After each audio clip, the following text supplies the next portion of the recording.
morning, members, and welcome to the May Lochaber Area Committee meeting. I think where everyone is present. And do we have any declarations of interest? No. No. Okay. Okay, good. So our first item on the agenda is the housing performance report, and we have online, we have David Wood and Angus Lowry. So good morning. Good morning. Morning, members.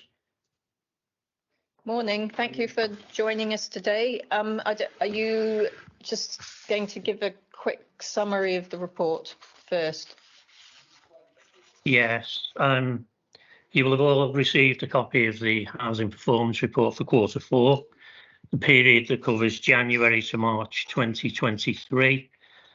So if I go over the essential points this morning, and then at the end of it, Angus or myself will be happy to take any questions you might have. Okay, thank you very much. So if we get into it and start with repairs, emergency repairs. Emergency repairs for both Lochaber wards are well within the 14-hour target time, currently standing at 14.8 hours for Ward 11 and 5.5 hours for Ward 21. These figures also compare favourably with the Highland-wide average of 5.5 hours. Moving on to non-emergency repairs. The time taken to complete non-emergency repairs is slightly above the 8-day target time for both wards, currently standing at 8.4 days for Ward 11 and 9 days for Ward 21. We're also slightly above the Highland average time of 7.6 days. If we move on to tenancy management, firstly, we look at relets. Relet times for both Lochaber wards are within the 35-day target, standing at 21.06 days for Ward 11 and 29.36 days for Ward 21. The relet time for both wards is also better than the Highland-wide average of 32.07 days. Moving on to rent arrears. The trend across Highland has seen an increase in rent arrears. In Lochaber, Ward 11 rent arrears have increased, reflecting that overall trend, but pleasingly, Ward 21 rent arrears have decreased. I think it's important to say the ban on eviction doesn't prevent us taking enforcement action on high value rent arrears, anything above £2,250. However, we've adopted a proactive approach, tried to engage tenants and offer advice and help, or alternatively referring to specialist advice agencies. Court action is very much a final action when all else has failed. We move on to homelessness. In Lochaber, we saw 42 presentations in Q4. The majority of those presentations can be attributed to some form of relationship breakdown. The housing options officers in the Lochaber team have a focus on homeless prevention, and they continue to offer applicants a great deal of advice and assistance. They're the main points of the report. So Angus and I would now be happy to take any questions if you have any. Thank you very much for that, David. Do members have any questions? Sarah and then Angus. Angus, about 8 months ago, we discussed the state of the Claggan 3-storey buildings. I don't know what you call them, but the blocks in the middle of the Claggan. And I thought we had agreed some sort of process. And I was there this weekend. And to honestly say I am sickened and shocked by what I'm seeing would not be an understatement. So I know you'll say there's a mixture of ownership and things like that, but there are broken down doors, there's women carrying coal up to the 3rd floor, there's houses with no form of insulation. It is disgusting. And I really would like that your department to come back to us and say, we need this. And then it is our job to go out and raise the money to get that sorted, because it is something which appalls me as an individual and as a resident of this area. I thought we had the 650 grand. I thought we had a process to spend it for the benefit of those flats. We still have the gutters blocked with turf. We have doors which presumably haven't been painted in 25 years. It is a shaming thing for our area. Yeah, we do have money to spend in Clacton quadrangles, but it's not 650,000. I understand that you're saying to us that you want us to come back and tell us what it is we need. I can certainly go to the investment team and go to the service lead and take that back to them and say you want a plan to upgrade of the whole area. Really, is what it sounds like. In terms of what we can do in with what we have and what we have been doing, we have. I was there myself just a couple of days ago. We have started some of the things that we said we would do. Some of the easily accessible areas have had work done to them, cleaning of gutters and so on and so forth. There's works orders issued for a lift to go in and to get to the more kind of the higher, more inaccessible areas. There was an initial cutback of the vegetation and a weed kill. There's a second weed kill due.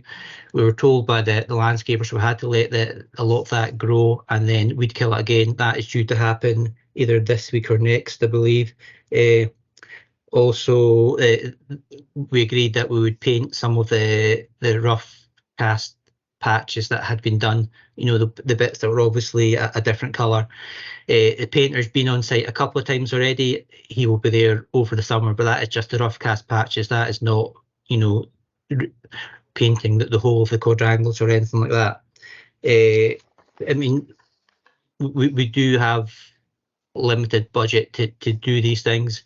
We do have to work with private owners, but it sounds like from what you're saying, Councillor MacDonald, that it's a bigger picture for the whole area you want to see. So if that's something you want us to go back with, that's probably not something that I can do with, or we can do locally just with the repairs budget. It needs a bigger spend. So, but I mean, I think that's what you're saying, that you wanted to see a plan for that. That doesn't stop us doing what we can with the money we do have, which we obviously will continue to do. But I think from what you're saying is it's something bigger you want to see. Well, personally, on my watch, I don't want the worst slums in Europe to be on our doorstep, and I'm pretty sure we're quite a high contender. There was the state of some of the buildings, and you will know, but a lot of people in Fort William will not know, are just shocking, and I just don't think it's acceptable for us to be landlords of properties like that. So if you come back to us, I mean, we're building places like Blarmore, but do we have a program for looking after them? Do we have a program for cleaning out their gutters? Do we have a program for making sure the doors remain painted? And if houses become in a bad state, we take them back and refurbish them? Because I don't know if we do. Why are we building new houses if we can't look after our existing stock? So there is a cyclical maintenance budget, but it's not a huge budget. So it's not going to do everything that we wanted to do, unfortunately. So that again goes back to resource. And I mean, I think you did say at the start you want us to come back and tell you what it is that we would need to achieve that. So that's something that we need to take away and come back to you. Well, I don't know what other councillors think. But if we went to the Highland Council or the Scottish Government and say we've got 150 flats, they're in dire condition, it will cost us £10,000 per flat to do them up, much cheaper than building new flats, to bring the community. As I was walking around, people were saying, this used to be a lovely community. We're all so proud to be here. That is not the case now. So I would love us to come up with a proposal to re-renovate those flats, and if necessary, buy back the ones that were sold. I can't believe we've sold them. But anyway, we are where we are. But Angus, you must be embarrassed saying that you're the housing officer here, you know, to the people in that area. I wouldn't say I'm embarrassed, no, but that's not right to say that. But I would love for there to be much more money to spend and for us to be able to do all the things that we would like to do, and for us to have whole ownership of property so we could carry on without having to deal with private owners who don't necessarily want work done. But that's not the reality we've got, and that is out with our control locally, and it is obviously a kind of it's something that's happened in the past. Things have been sold off individually, and you know, I don't deny we would like to do a lot more, and for our officers, they would like to do a lot more too, because they've got a difficult task, and this is not just Claggan. This can be any area.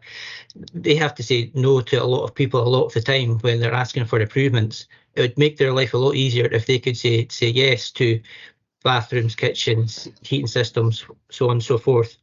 But on a daily basis, they do have to say no based on resource. So that's very difficult for them and for all of us. Angus, 8 months ago when we went round Claggan with you, I thought we agreed a number of things, and we agreed what to spend that money on.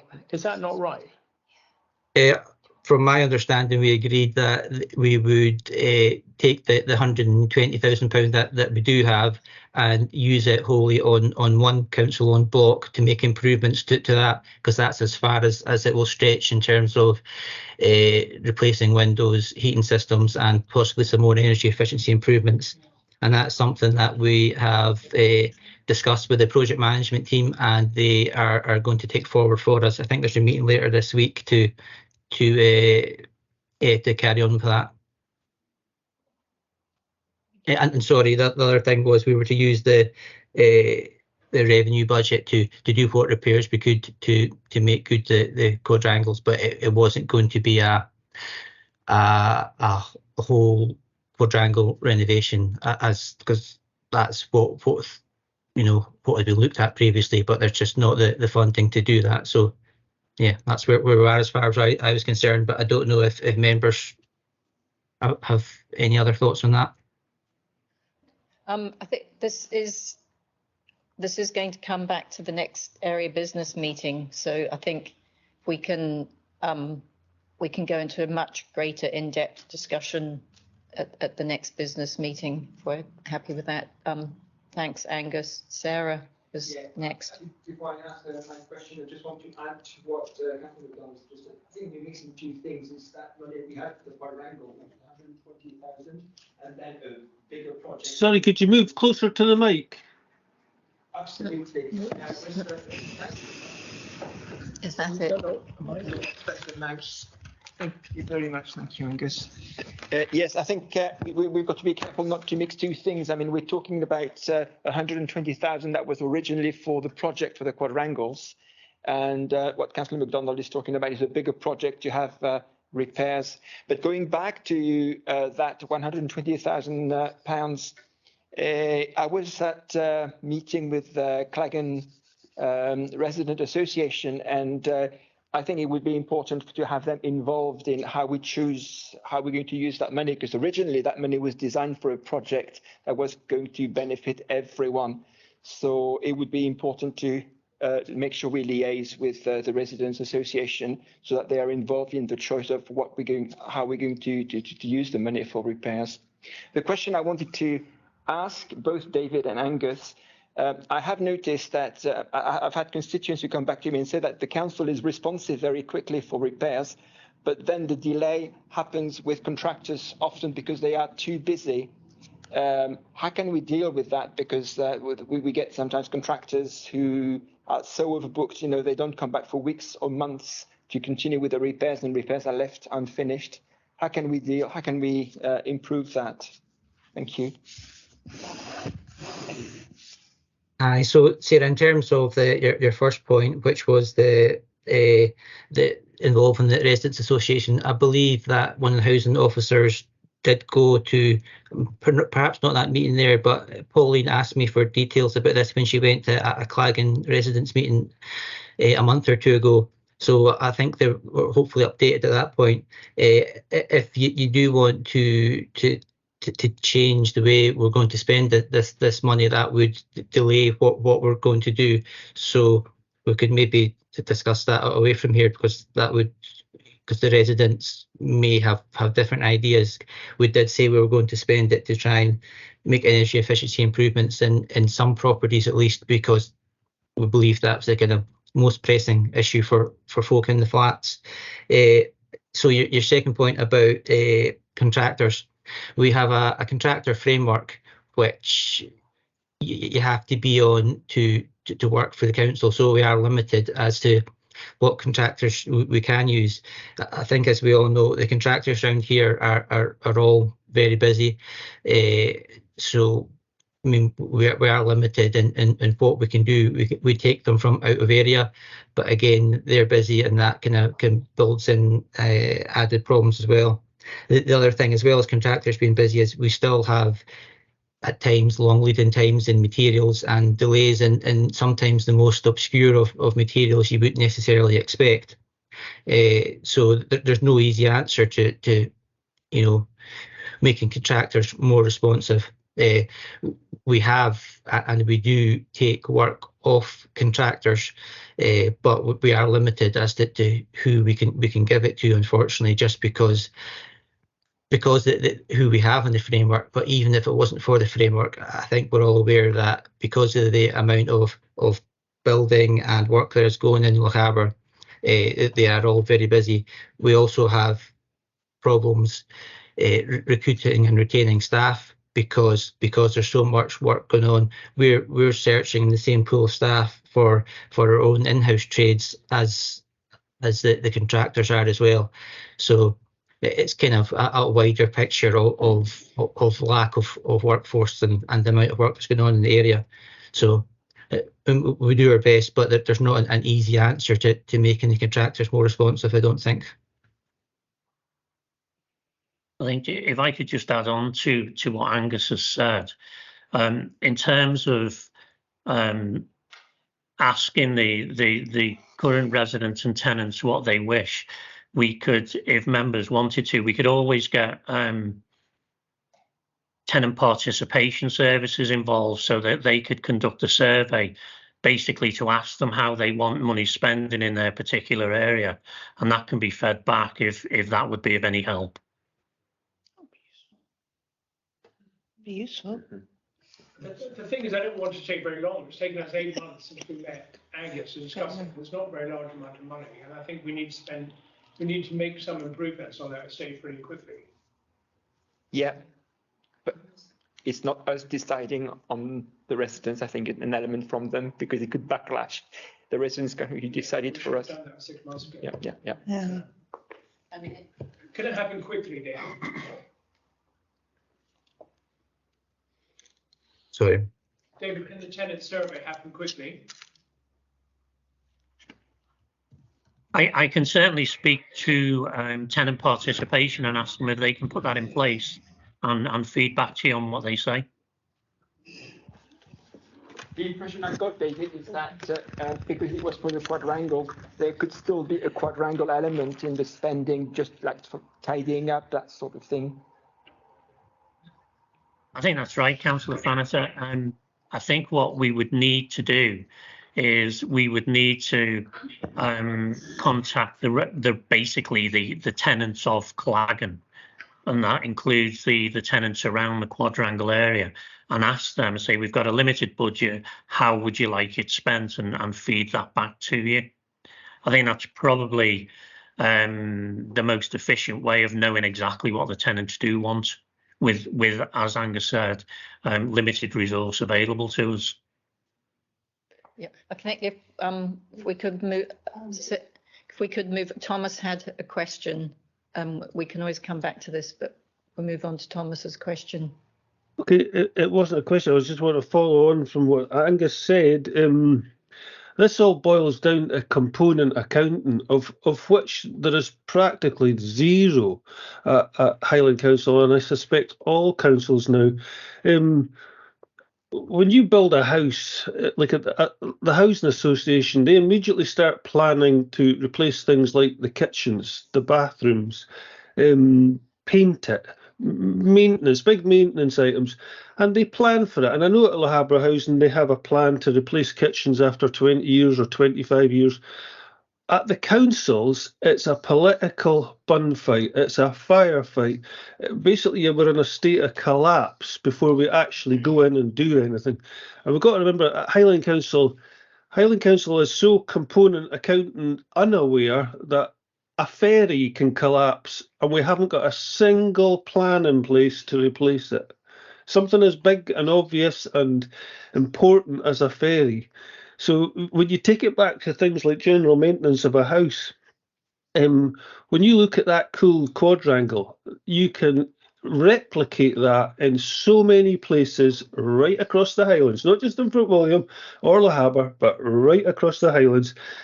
And it's a political thing that needs to be sorted. The action needs to be taken at a higher level, that more money is made available so that proper maintenance can be put in place for houses. I feel sorry for the staff because we're asking them to make the proverbial silk purse out of something else, and it's just ridiculous, the situation. And I think back to when I was a child. My granny lived in in Londonderry Road.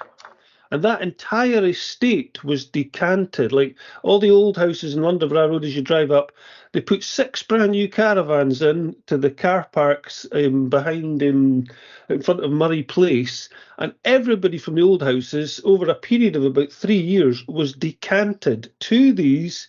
And their houses were completely refurbished. They got double glazing, they got painted, they probably got some form of insulation added in, got new internal doors. The whole place was done up for the whole estate, and it was done in sequence. I can't remember anything like that being done in decades in Lochaber, and for that matter, anywhere in the Highlands. And therein lies the problems. We're not funding the maintenance of our houses, but it's not a Lochaber problem. I suspect it's partially maybe a Highland problem, but it's a countrywide problem that we're not giving enough money out to maintain the housing stock. And then you've got the added problem of shared ownership in all these housing estates. And it's just a nightmare situation. And I have a degree of sympathy for the staff because we're asking them to do miracles with hardly any money. So it's not a question, it was just a rant. Yeah, thanks, Thomas. Do members have any questions relating to the report that came to us today? I don't know what the definition of a non-urgency repair is, because I think the whole place is an urgent repair. What do people think about the idea of having a proposal for the complete refurbishment of the quadrangles? Well, I think that's already been worked on over and planned, and the cost of it was just extortionate. I think that's already. Angus, correct me if I'm wrong. It's so there was that.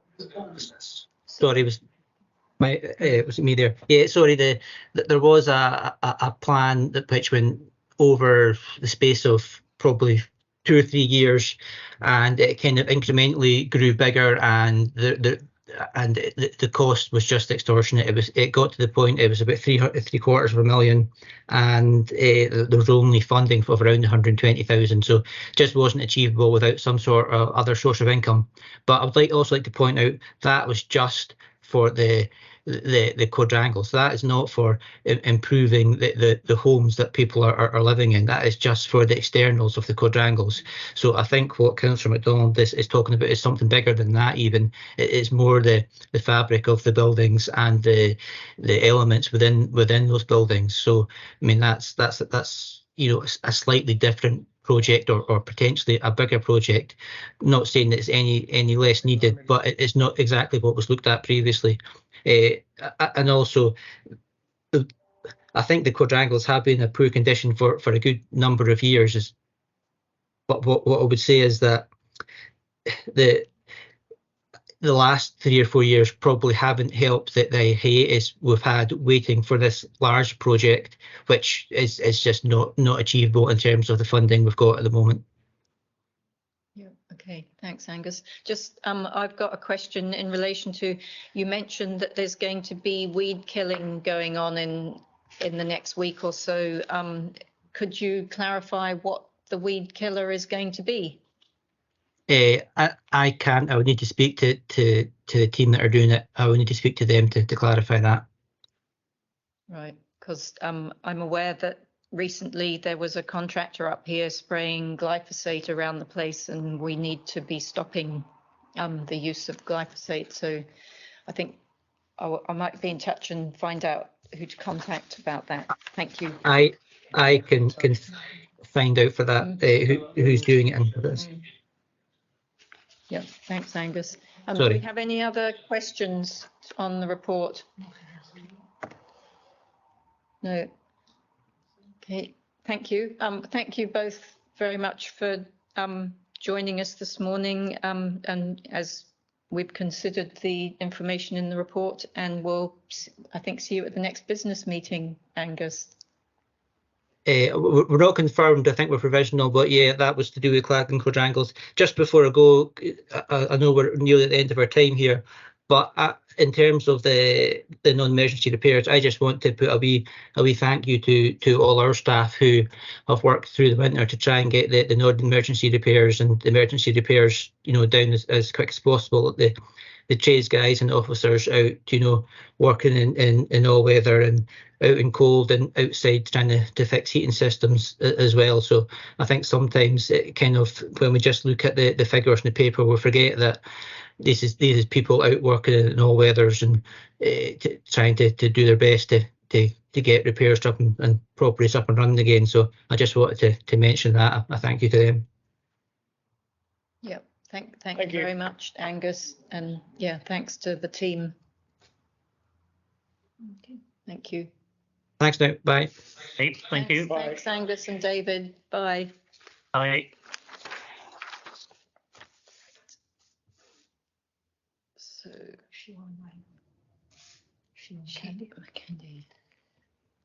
So moving on to item 4, the Islands Emergency Cost Crisis Fund. And we have Sheila McCandy online to take us through this. Thank you very much, Sheila, and good morning. Good morning, members. Thank you for having me today. So you may recall, members, we had a meeting to discuss this fund because it had to be spent by the 31st of March. And this was monies made available by the Scottish Government specifically for island communities, because it is recognised that island communities experience much higher costs of living, higher fuel costs, much colder climates. The hours of light during the day is shorter, so they're burning more fuel. So this was put in by the government to really help them through difficult times. And what we were able to do with that funding, members, was to pay a one-off £155 cost crisis payment for those eligible through means testing. And we also had capital budgets, which were very useful. Those capital budgets were used to help 2 islands, as set out in the report there for you.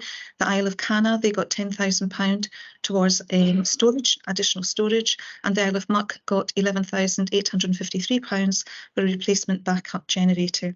And really the reason that I'm here today, members, is to homologate those spends, the capital spends, because they're above the amounts that officers can actually award. So I'm very happy to answer any questions you have. What I will say is that these payments and the capital funding was very, very well received by the communities who received them. So it was a really good news story, but happy to take any questions you may have. Thank you very much, Sheila. And do we have any questions? So, no, thank you, Chair. No. Okay, well, thank you very much. And so do we agree to homologate the decisions being made, that were made? Ooh, good word. Yes. Yeah. Okay, all agreed. Well, yeah. Oh, hang on, Sarah's got a question. In future, thank you, Sheila. Sorry. In future, would it be possible to consider for such Excuse me, can you draw the microphone closer to you, Sarah? Thank you. Sarah, speak to Sarah. Please speak to the mic and not to the screen. Yeah. Okay. We're having to move it around, Andrew. Can you hear me better now? Yes. That's a bit better. Thank you. It's- Sorry it's, about that. Sheila, thank you, The Sheila, last, for this. I was just going to say, at the last day of the committee, the sound quality was absolutely brilliant. I don't know what's happened today, but it was brilliant the last time.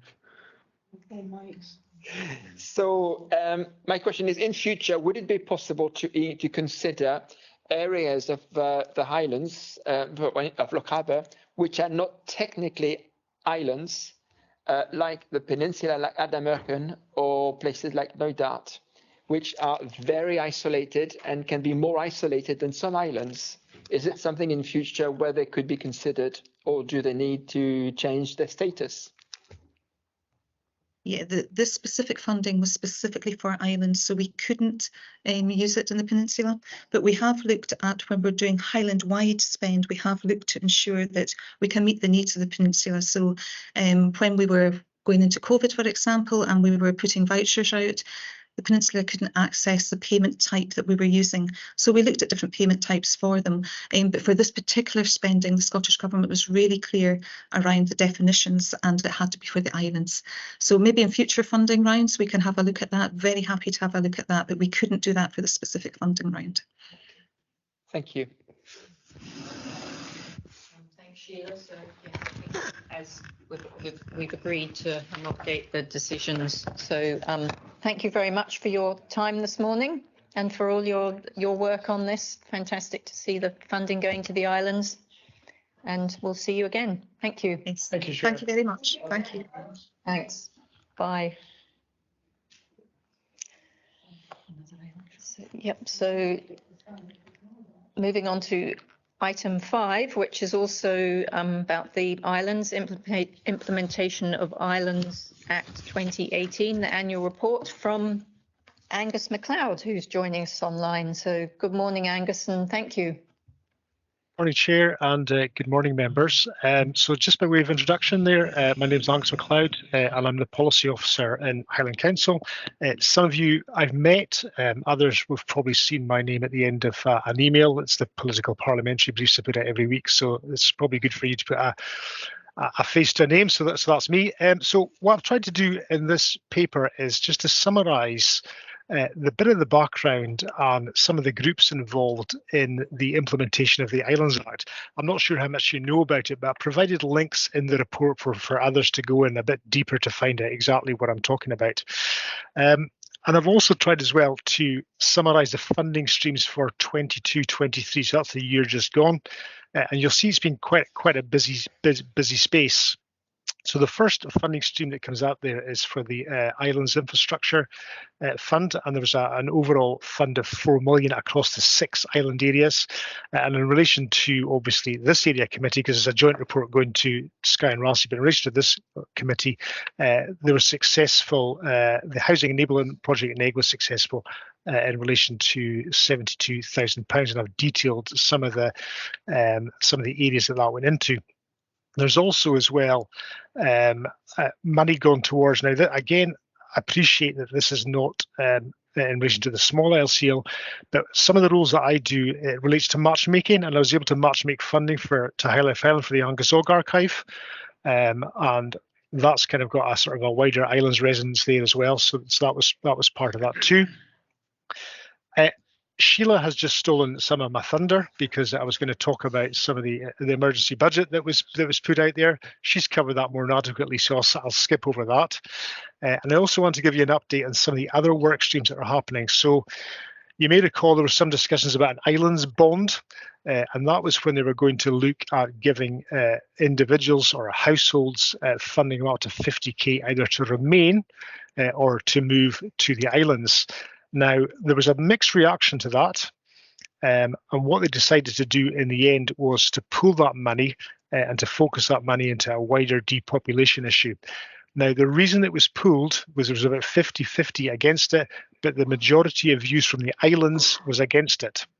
So the island view was taken as being more prominent in this regard. So that money's going towards some kind of depopulation. The next thing I want to talk about is carbon neutral islands, and there is a programme plan in place to hopefully get our islands carbon neutral. And in this instance, the island in Highland that's been chosen is Razi. I was surprised at that. I thought there might have been a better bet going for Egg. I thought that might have been quite an easy win for us, but they've gone for Razi instead. The other thing I want to mention is the Scottish Islands Passport. I provided a link to that for those of you who are not aware of it. It's an app that has been designed. If you want a link into that, it shows that there's 66 islands in Scotland that they've identified. They've got their own stamps. If you visit them, you can link in and you can collect stamps. And the last thing I want to talk about is, before I talk about future funding, is about the depopulation issue. I did mention that the funding for the Islands Bond was going to look at depopulation. We're expecting a report later this year that's going to focus on depopulation in the islands. Now, you may be curious at 7.8 why I've put in an issue in Kinlochbervie, but that's a pilot that they're looking at in a rural setting for childcare that they think might be something, if it works, might be something they can pull out to the island. So I'm just kind of giving you a bit of a focus on what's happening in the rest of Highland as well. So in terms of future funding, we look again at the Islands Infrastructure Fund. This is for this financial year, and a bid has gone in again for Cana. And we'll see, we haven't got any results back from that, but we'll see if Cana is successful in that regard. That's a whistle-stop tour. I appreciate that, councillors, but I'm happy to answer any questions that you may have on the Islands Act. Thank you very much, Angus. Yeah, very interesting. Some great work going on. Any questions from Angus? Angus, there was an article in the Sunday Times, and I think you referred on it, about depopulation of the islands this week. And basically said for every 2 adults who die, or 2 people who die in the islands, only 1 child is born. And about the depopulation of the islands. I think it made up 5.6% of Scotland 50 years ago, and is now 2% of population by population, 2%. And that is happening in our area here, because Lochaber and Kilhone, for example, their schools are really struggling. There's very few children at their schools. And I think what you're doing is excellent, but the biggest underlying fact, as far as I'm concerned, is availability of the public of public services. So care homes, Dalmore is closed at the moment. Obviously, the ferries, our own Corran ferry, broadband. Is not available in many of the more rural areas, even though this was promised by 5 years ago. Basically, we're worrying about dental services and medical centres closing. So when you're dealing with your powers that be in central government, Scottish government, I would appreciate you feeding back how important it is that public services continue to be available in the most far off places, because I think that is probably going to be the quickest acceleration of depopulation in the West, in my opinion. Yeah, okay, thank you. So I'm actually having to leave this meeting at 11:30 to go to an actual Island Strategic Group meeting with the Scottish Government. So I'll certainly pass that on. It is the Scottish Government that's looking at this depopulation issue anyway. And as I understand it, Convention of the Highlands and Islands are also heavily involved in that. So I'm sure a lot of that information has been passed on. But yes, it won't do any harm to feed that information in again. Well, Angus, sorry, just seeing we've got you and you've got this meeting shortly. Yeah. You can mention that we have been very keen to get the Minister of Transport and Transport Scotland up to discuss a replacement for the Corran ferry. And we are unable to get them here. And in our patch, the peninsulas of Morven and Ardnamurchan are very, very vulnerable. And if I have one appeal, it is to try and get the Scottish Government to work with us towards coming up with a long-term solution for a fixed link. Thank you. Okay, Councillor, I'll do that, but it doesn't directly link to the islands, the Corran ferry. But I think the in I could get with that is it's a gateway to the islands. I suppose I could present it that way. But yes, I'll mention it. Thank you. Thank you. And I think, Andrew, you have a question.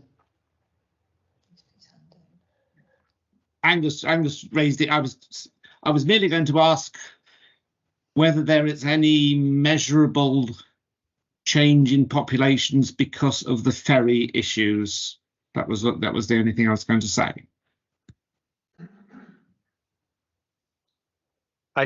I don't have the answer for that. I'd probably await the report that the Scottish Government does. I think it's, if you're doing this, what I think is a whole range of issues, and I think that Councillor MacDonald has raised many of them there. I think there's a whole range of issues. Thanks. I've got a question, and then John has. In terms of the action plan to address depopulation, it's saying the Scottish Government are developing a strategic plan. How are the islanders themselves involved within this process of developing a plan going forwards? Thanks. I think that's been done through the Convention of the Highlands and Islands. Okay. Thank you. John. Thank you, Angus. Very interesting report. I'm asking an awkward question. I'm wondering the highly protected marine areas. I've had quite a few communications from people about the concerns from the islands. I'm wondering if you have any idea how that is actually going to affect the population of the islands and the status.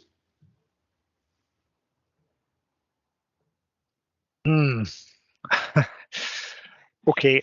Well, Highland Council gave a submission to the Scottish Government in the consultation period for the highly protected marine areas.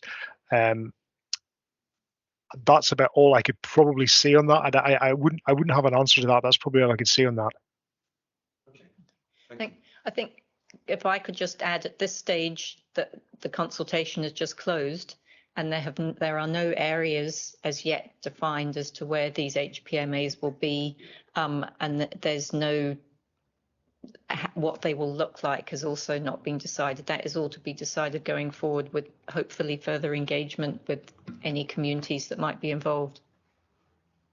I did a submission for the Liberal Democrats in Scotland on it. So if you want to be born from two different sides of the fence, then try us. Anyway, I think, do we have any? Sarah, do you have a question? I know from the. Sorry. Thank you, Angus. Sorry about that. I know from the Island Act that housing is one of the big issues, and one of them is building houses actually costs more because of shipping the materials to the islands. Has any work been done on? Is any work being done on this to try to address the issue of the cost of building houses? So specifically, I couldn't answer that, but if you look at the implementation route map, you'll see that there is a number of actions that are in that. So you've got the National Islands Plan that's got the 13 strategic objectives, and you're right, housing is one of those. And with an implementation route map, it gives you an idea of what actions are carrying out underneath that. That's not something I'm directly involved with. I think what I sort of said at the beginning was, and I did mention, I'm a bit of a matchmaker coordinator. So when these things come in, I try and identify the right people within the council to pick up on these issues and to direct the funding to them. So that may have been a question you might have wanted to ask the previous guys. Sorry, they've gone now. But they might be able to help with supply issues. We know supply issues is a big problem. We know that. Well, that's always been an issue. And it actually was an issue exacerbated by both COVID and Brexit and supply chain issues. Okay. Thank you very much. I think that's all the questions. So we're just noting the update and acknowledging the fantastic work that's been going on with the funding for the islands and rural communities. So thanks very much, Angus, and nice to meet you. Thank you, Angus. Thank you. I'll be in touch every week. Yeah. Cheers. Yeah. Bye. Thanks a lot. Bye. Bye. So item 6 is Highland Quiet Route, the pilot project report. And good morning to Alan Bryce. Good Thank morning, you for joining members. us. I've got a short presentation which I'll share with you.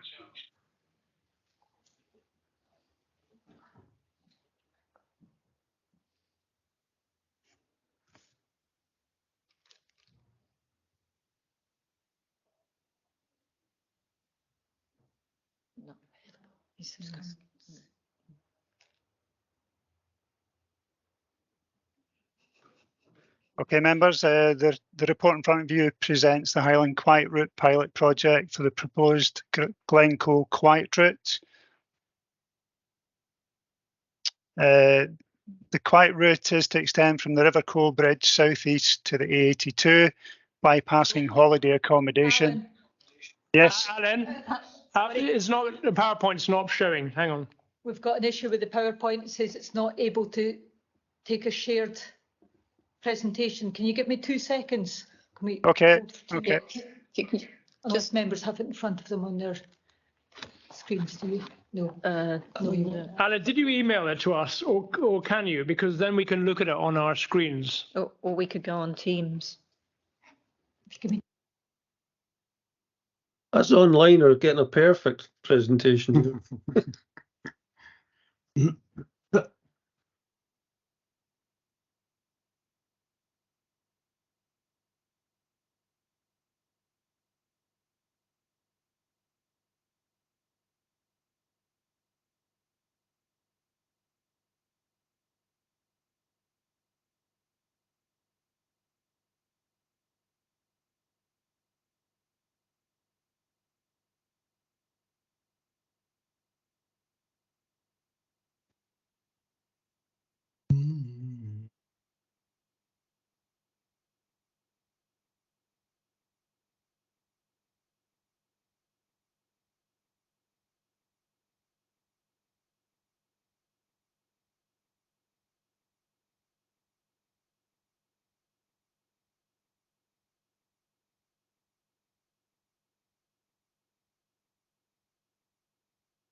Goodness. It's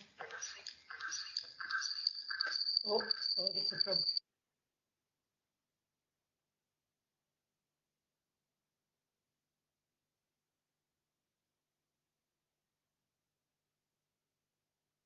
I've got a button. Is that right? Me too, as well. Yep.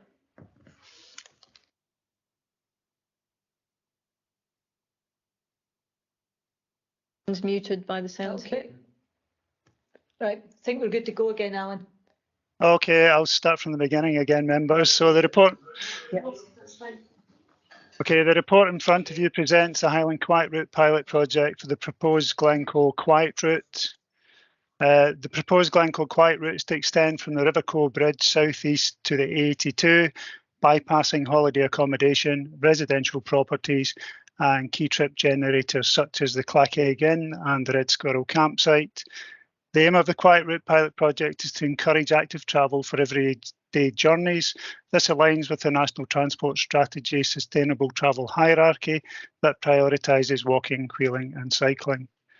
The route has low traffic volume and speeds as detailed within Appendix 1 to the report that confirms a reduced speed limit of 40 miles per hour is suitable along the full length of the route.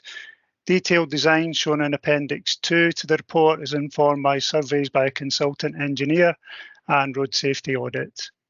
Legally, a temporary reduction in speed on the route from 60 miles per hour to 40 miles per hour will require a temporary traffic regulation order through the Highland Council Legal Services.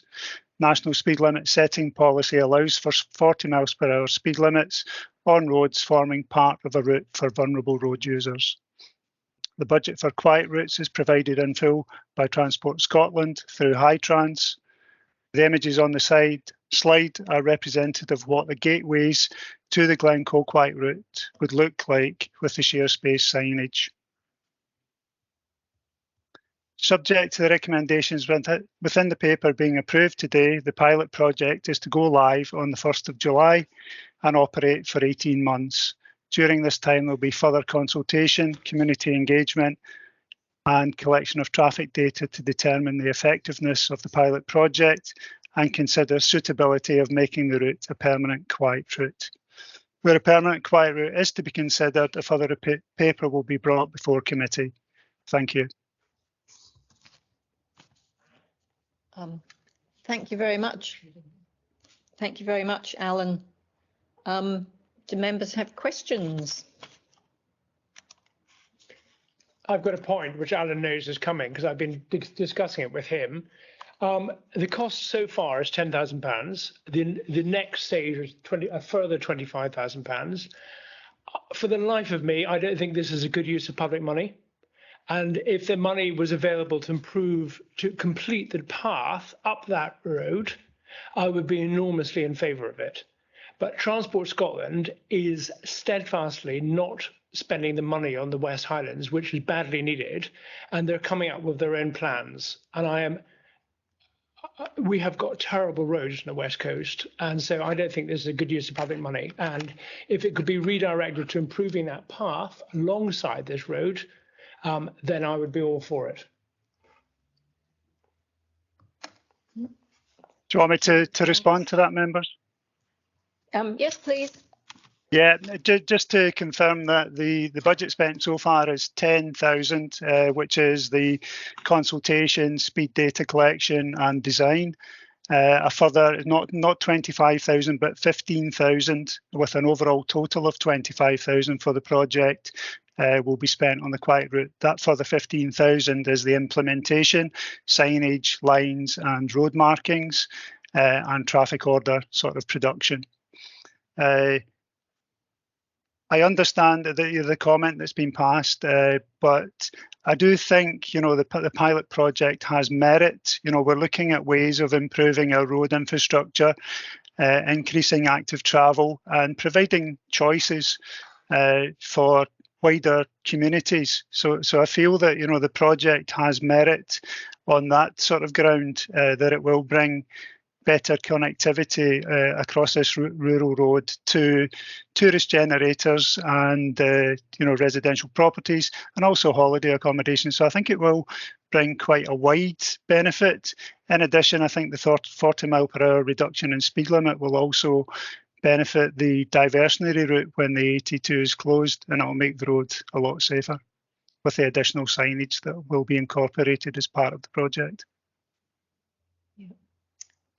Yeah, thank you, Alan. And Andrew, next. You can be on the 30. Thanks. Will there be a before and after analysis? In other words, the number of people walking, cycling, and so on, just to see what the effect of spending this money and trying to make the route a good example, if that's what it is. Good yes, example. yeah, definitely. There is ongoing sort of consultation with the community. We've set up a web page, and there was online active travel surveys carried out. There's details within Appendix 3 to the report. Once subject to the recommendation being approved and the project going live, then there will be a window where we will continue the public consultation. Speed data will be recorded across the route, as will the types of modes of transport. Obviously, we're looking at the benefits here. Are we increasing the numbers that are using active travel? The image on the screen in front of you shows the location of speed counters, which are the red triangles, and the position of a camera, which was used in identifying the different modes of travel. That will be replicated. Again, the data was recorded in October. It was out with the window of tourism. So we would go for a similar period to assess the difference between this October last year and October this year, with the quiet route being implemented. Good. Thank you. Thanks, Andrew and Alan.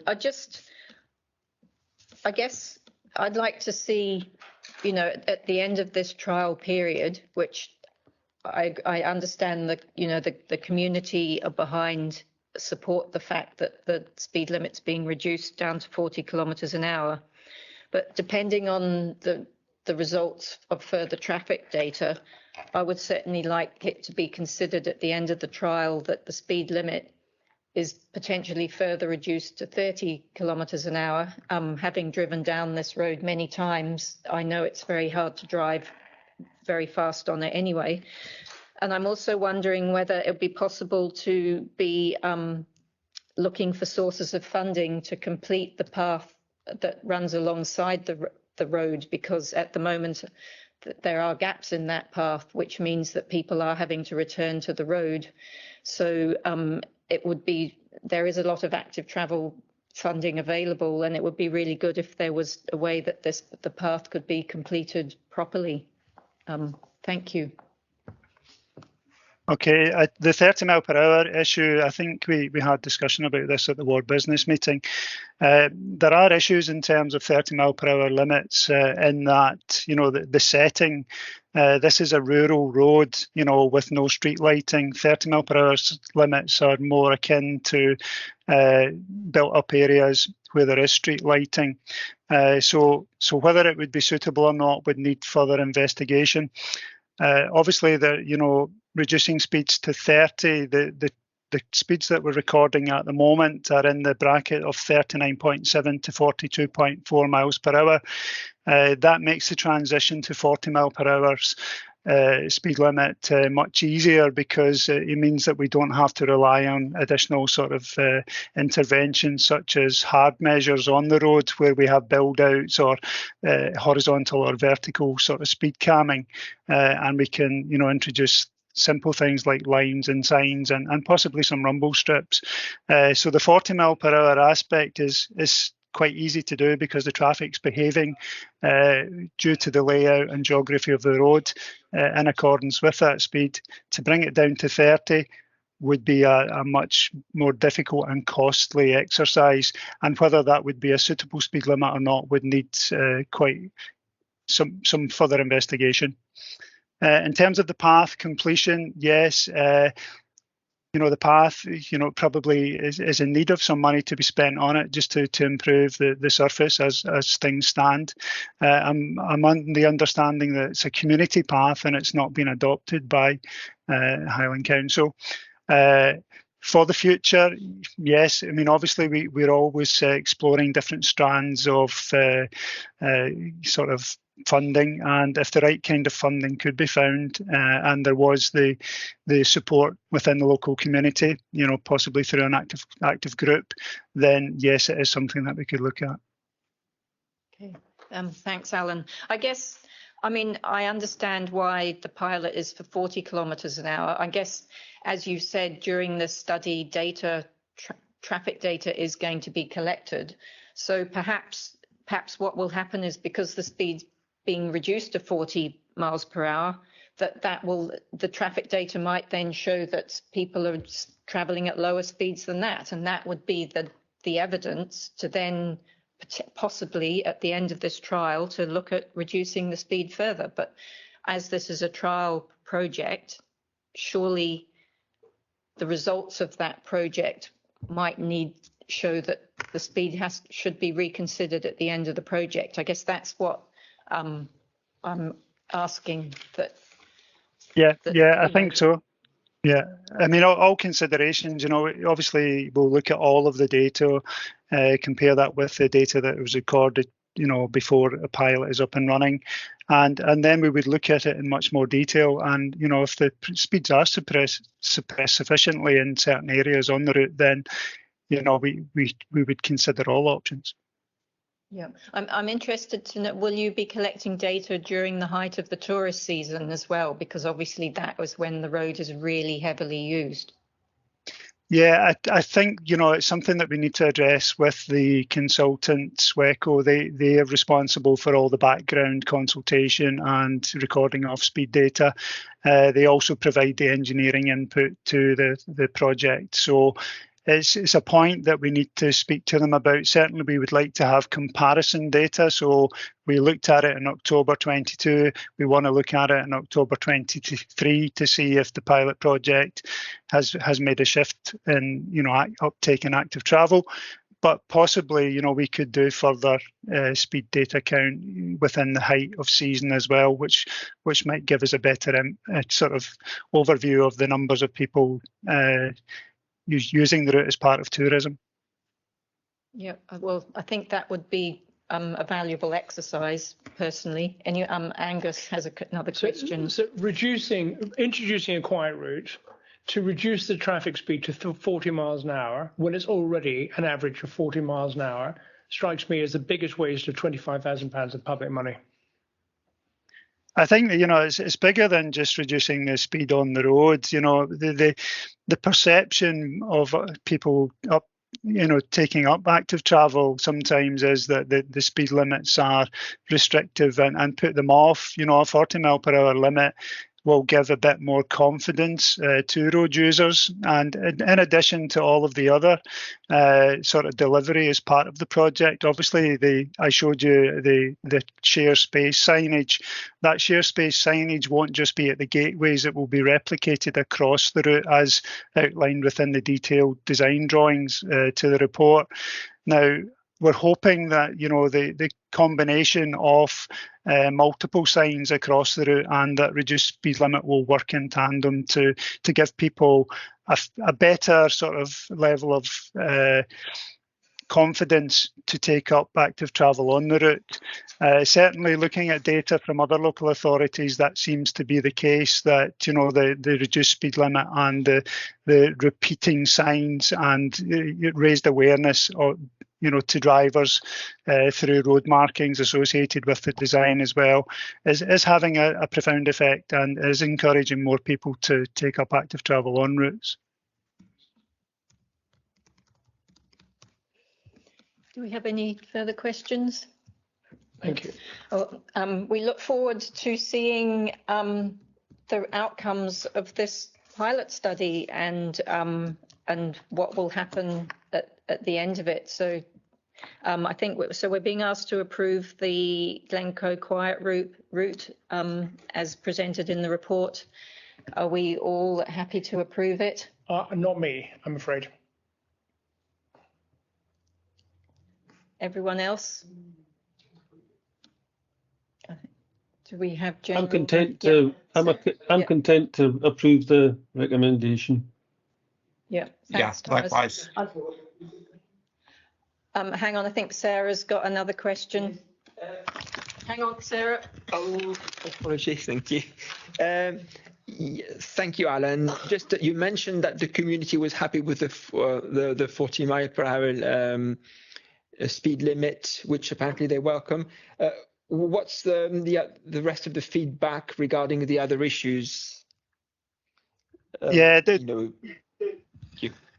Yeah, we had quite positive feedback about the overall introduction of a quiet route, and obviously the 40 mile per hour limit is of benefit to the wider community.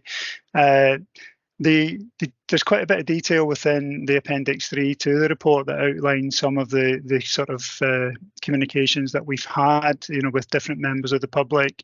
National Trust for Scotland had a few representatives that had come along to one of our public engagement sessions, as well as a few business owners. So there seems to be very positive sort of comment, albeit, a small percentage of the local population have sort of responded to some of the sort of questionnaires and other bits and pieces that we've presented through the community council. But generally, it seems to be favourable.